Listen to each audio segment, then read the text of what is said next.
zaposliti mlade ljude, neka zarade sebi platu, nek ne idu iz ove zemlje. 65% mladih je nezaposleno bez realne šanse za zaposlenje.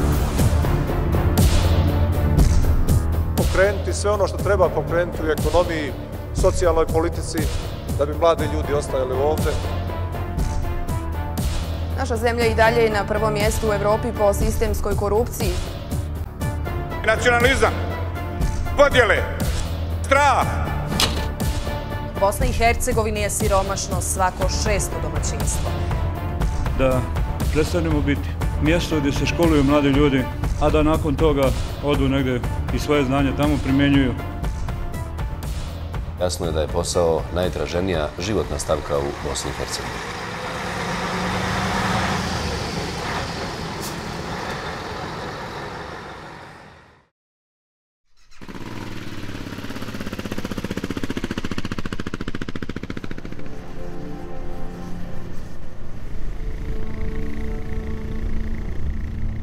Zovem se Dražen Primorac, imam 30 godina, rodom sam tu iz malog mjesta Kručević u Hercegovini i završio elektrotehniku, smjer energetika, sve u roku i nisam imao ponavljanje ispita i prosjek je bio dobar dosta.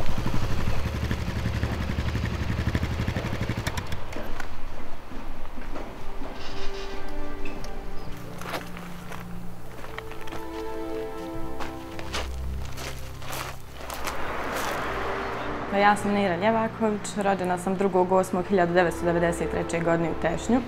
Svoju osnovnu školu sam završila u Maglaju, nakon toga se selim u Sarajevo i tu nastavljam svoje srednjoškolsko obrazovanje, nakon toga i fakultet. Završila sam u septembru 2016. godine, diplomirala sam na Prirodno-matematičkom fakultetu, odsjeka za biologiju, smjer genetika, tako da sam sada bachelor inženjerske genetike. Dušan Kondić, najbolji je diplomat s Fakulteta političkih nauka sa prosjekom 9,51. Kao kruna obrazovanja uručena mu je zlatna značka sa likom Nikole Tesle. Imam 24 godine, rođen sam u Kozarskoj Dubici, studirao sam i diplomirao političke nauke, politikologiju u Banja Luci na Fakultetu političkih nauka. Nakon toga sam i masterirao na istom fakultetu na odsjeku za sociologiju.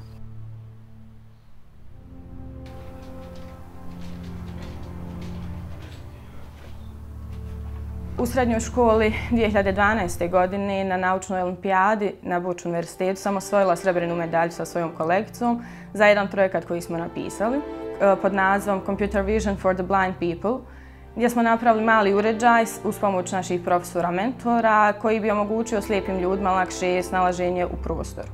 Moje iskustvo je da ja stvarno jesam pokušala sve da uspijem kao genetičar u Bosni i Hercegovini.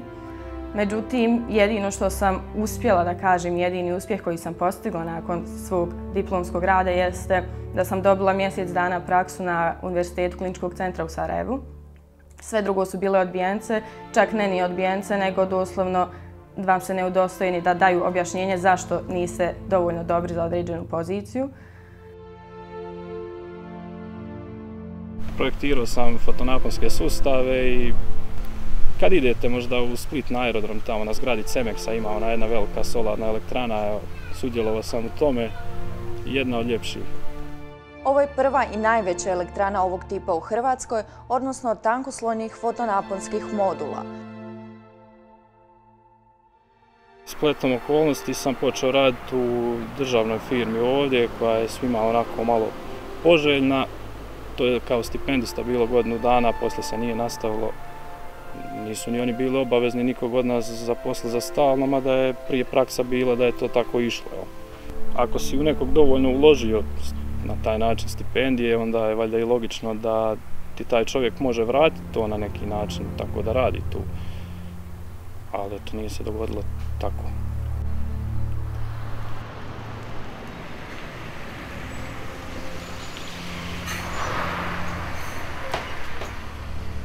Nakon što sam postao student generacije i odradio pripravnički staž od godinu dana, u stvari se nije desilo ništa. Dakle, nije postojala neka naročita opcija da ja nastavim raditi na fakultetu i tako dalje.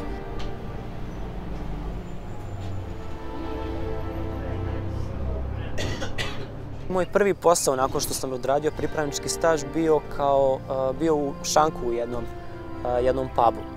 Naprosto ne smatram logičnim da nakon svega se vratim kući i živim na račun svojih roditelja. Ne postoji mogućnost u stvari da ja apliciram za nekakav posao u mojoj struci.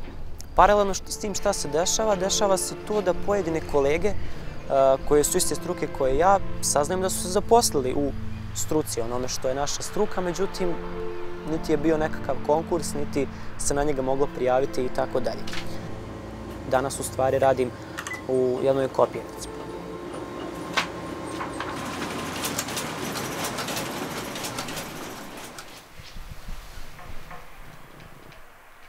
Tako i za sljedećih 8 godina, malo je 4.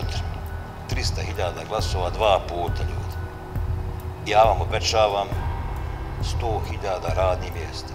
Hapšenje generalnog sekretara SDA Amira Zukića raspetljava se klupko jedne od najvećih korupcijskih afera posljednjih godina. Zukić je iza rešetaka uhapšen jučer u sklopu akcije Bosna.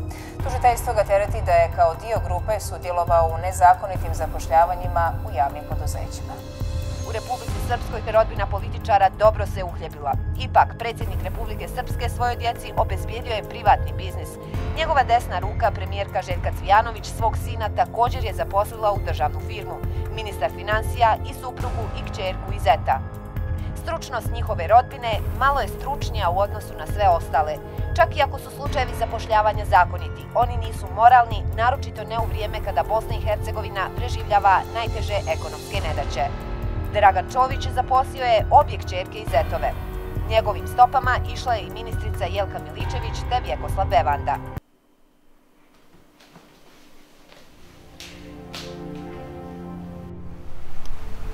Načelnik jedne općine me navodno stopirao bio za jedan natječaj za posao i neko mi je savjetovao da popijem kavu s njim. Družili smo se mi, ugodan čovjek, sve to ok. Međutim, tu saznaš neke stvari koje ti onako malo su realne, znači da se u takvim nekim općinskim čak institucijama na nekim nivoima odlučuje koga će se zaposliti na bilo kakav posao, bilo to čistačica, bilo to neka veća funkcija, nije bitno, ali to su takvi poslovi gdje moraš držati ljude koji će te sutra opet izabrati, jel?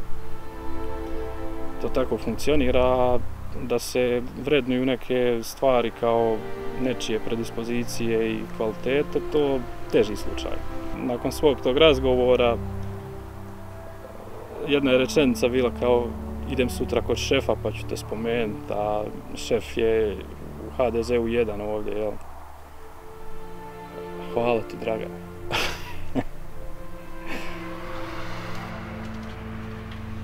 Ja sam čak i svoju praksu kad sam dobila nigdje konkursa nije bilo. Uglavnom informacije idu od usta do usta i ako ste vi sretni da dobijete tu informaciju, super za vas. Ako niste, ostajete da čekate i da se nadate i da vjerujete u ta neka obećanja koja nam se konstantno serviraju. Mislim, meni je bilo dovoljno da mi ljudi s kojim sam radila i s kojim sam imala super odnos na toj praksi, da me isprati sa rečenicom da ako ja nemam štelu, da ni ne pomišljam o poslu, da ne razmišljam, da ne budem ono luda, da ne pokušavam uopšte. Ja ne želim da budem jedan od tih pojedinaca koji na taj način obezbijedi svoju budućnost. Još uvijek sam možda dovoljno luda za ovo društvo da imam neke svoje principe i da neću da odustanem od njih po cijenu bilo čega. Obzirom da nisam našla nikakvu drugu priliku i da je to bilo nekako baš zadnja rečenica koja je meni rekla ok, završila svoj posao ovdje. Moja priča nastavlja negdje drugo.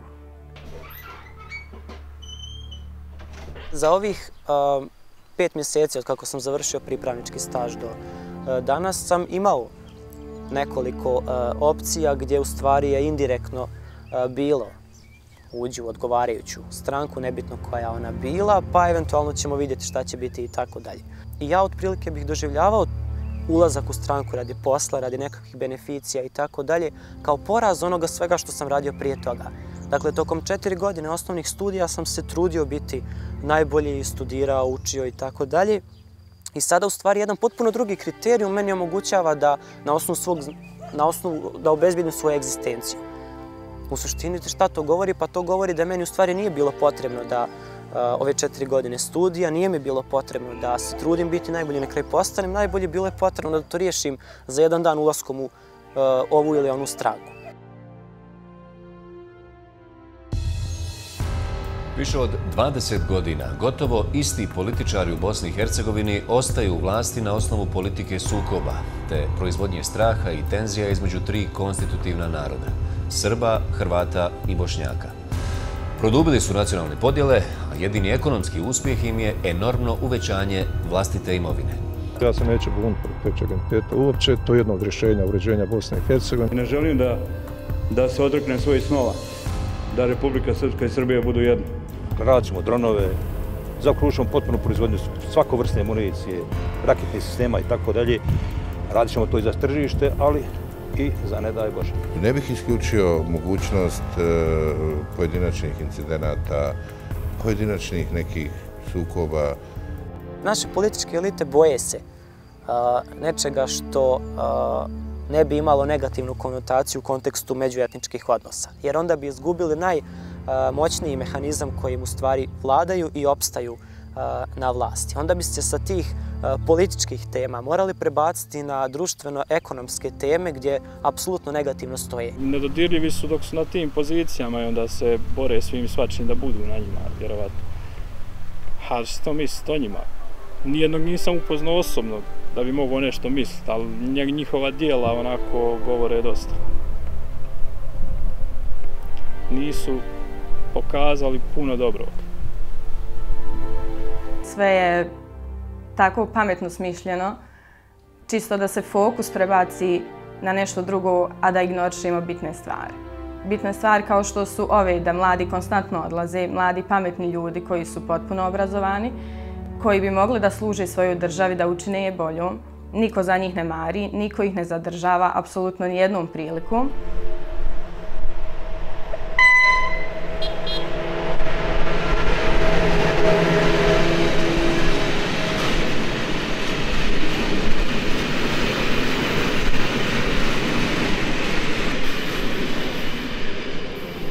Ljudi se boje, to je realno.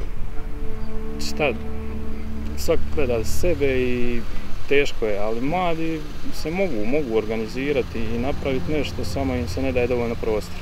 Znamo kako to ide u Bosni i Hercegovini, dijelimo se na troje ili kako već, sve to trojstvo, imaju imena dobro i svi vide i sve to. I normalno oni kažu da mladi ne odlaze, da je tu nama dobro, da je to vjerojatno izmišljanje nečih hirovi ili nešto ostalo.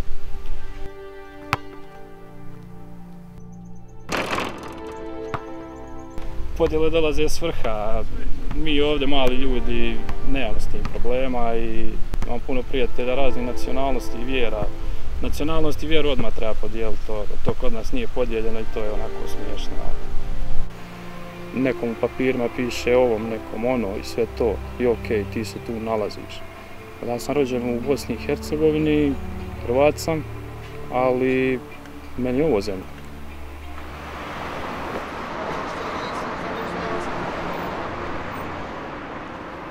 Ja imam prijatelja koji jesu i Srbi i Hrvati i apsolutno ne osjetim nikakvu razliku. Suočavaju se sa istim problemima, apsolutno niko od nas, ta 3 famozna naroda, nema neku privilegiju u ovoj državi. Jednako svi ispaštamo. Zbog nekog ko je odlučio da pravi podjele jer ne radi ništa konkretno. Ja krećem od toga da smo mi ljudska bića i da dijelimo istu planetu i da bi nam to svima trebala biti neka i vodilja i religija i sve, a sve druge podjele da su samo šuplja priča.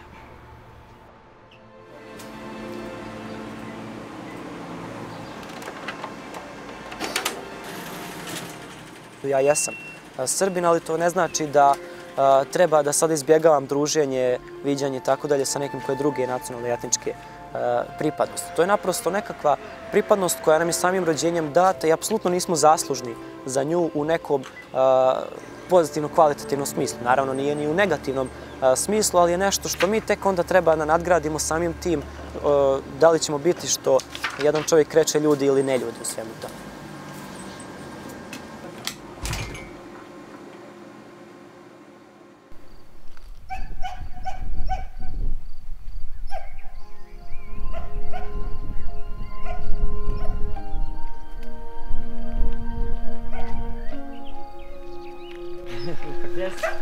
Gdje si ti?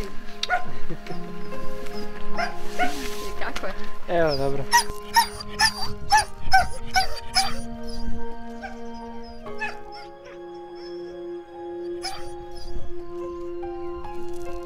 Yes.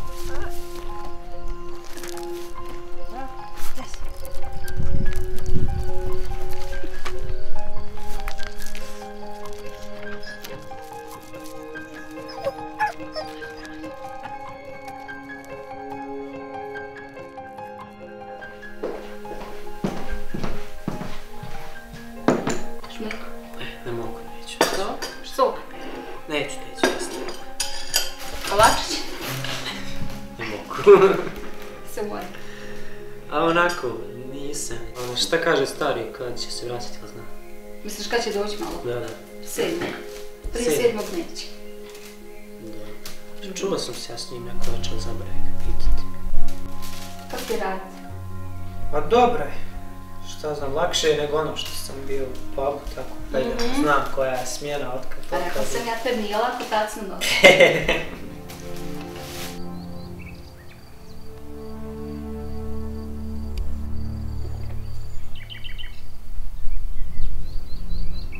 Generalno kad ja pričam o Bosni i Hercegovini nekako, ne znam, mislim da smo još na ratnoj nozi. Ja i Bosna i Hercegovina zato što uzela mi je djetinjstvo, uzima mi mladost. Ne daje mi ništa još uvijek.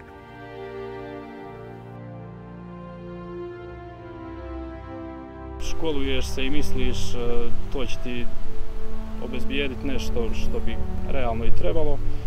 I onda kad vidiš da to baš nije tako, i dalje se trudiš i nešto pokušavaš, do jednog trenutka kad onako poravnaš, jel, kažeš šta sad, ne možeš se boriti s vjetrenjačama, ajmo dalje.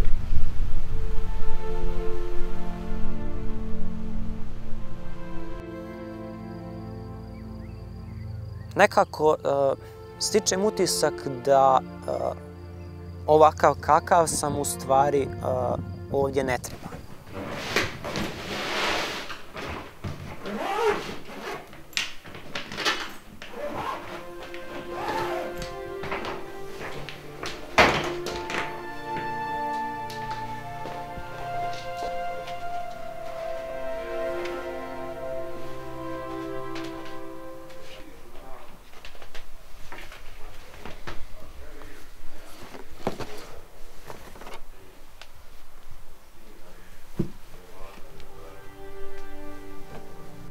Ja sam pokušala, nije uspjelo. Mislim da život nije 100 godina i da ja ne trebam svoje najbolje godine provesti na birovu općine Centar. Nadajući se da će me neko pozvati ili da će mi neko ponuti neku priliku, skupljajući i dalje odbijence jer mislim da jednostavno ja sam pokušala i odradila i dala maksimum svoj. Sad idem negdje gdje će možda neko prepoznat sav taj trud i možda malo ga više cijeniti nego što to, nažalost, moja država radi.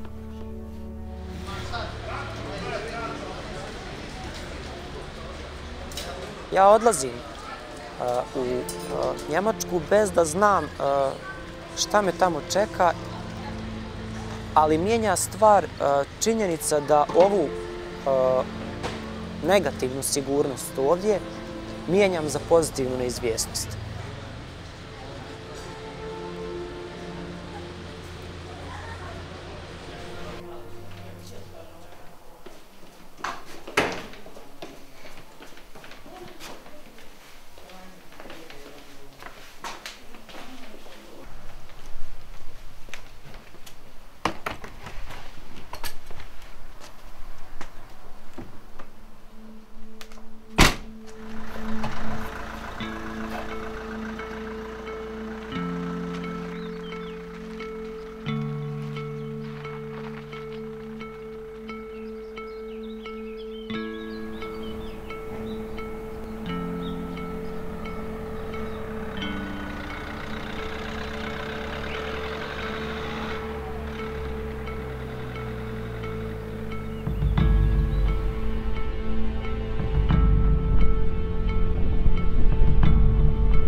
Pa ne znam, mislim da ćete zvati.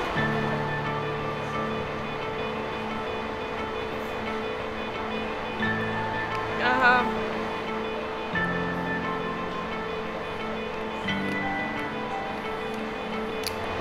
Nemoj sad skirati.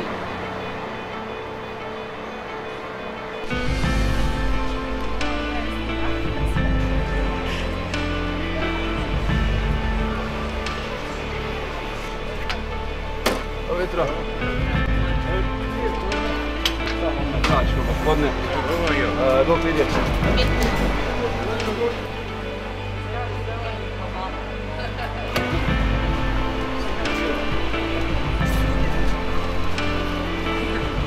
Samo se upasniš, čeri kaže sine, jel? Da.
Pozdrav ekipa, čisto da vas pozdravim malo iz jednog malog norveškog mjesta. Evo, htio bih samo s vama podijeliti jednu sitnicu, ali bitnu sitnicu, jel, za razliku od Bosne i Hercegovine. Ovdje baš, evo, u sve to vrijeme nisam primijetio da me neko doživljava kroz nacionalnost, religiju, političko opredjeljenje ili tako te neke stvari s kojima se muče mladi u našoj Bosni i Hercegovini. Pozdrav svima, nadam se da se vidimo što prije i doma je najljepše. Zdravo ljudi, evo me konačno i u Njemačkoj i ono što ovako na početku mogu reći je da je lijep osjećaj što znam da jedini kriterijum koji utiče na moju budućnost će biti šta i koliko znam. Pozdrav svima! Još uvijek se nisam pokajala zbog svoje odluke da nastavim svoje usavršavanje i obrazovanje izvan granica svoje države. Što se tiče podjela ovdje, do sada nisam imala nikakvo neugodno iskustvo i mislim da moj zaključak da se ovdje ljudi dijeli više na one koji žele da rade i koji ne žele.